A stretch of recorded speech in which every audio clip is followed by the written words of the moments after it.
哈萨克斯坦祖国人权组织主席塞尔克江比拉什已被释放。哈萨克斯坦人权组织阿塔朱尔特的主席塞尔克江比拉什周日凌晨在阿拉木图一家宾馆遭11余名国家安全人员和警察逮捕，其后他被带到哈萨克斯坦首都阿斯塔纳关押。在中国大规模镇压穆斯林行动中，比拉什一直为深陷其中的哈萨克人和其他少数民族穆斯林奔走呼吁。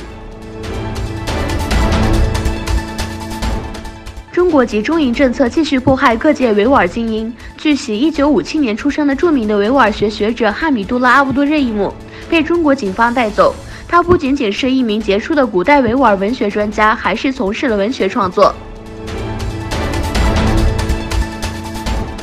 德国举行的会议上讨论了中国在东突厥斯坦针对维吾尔和其他穆斯林的侵犯行为，以及引起广大关注的集中营政策。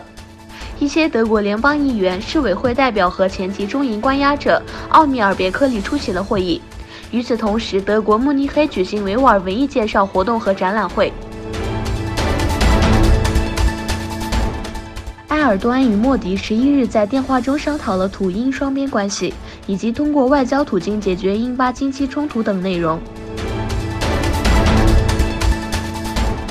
法国国民议会通过了一份关于建立联合议会的协议，旨在加强法德之间的合作。如果该协议在德国联邦议员通过并获得批准，议会的第一次会议预计将于3月25日在首都巴黎举行。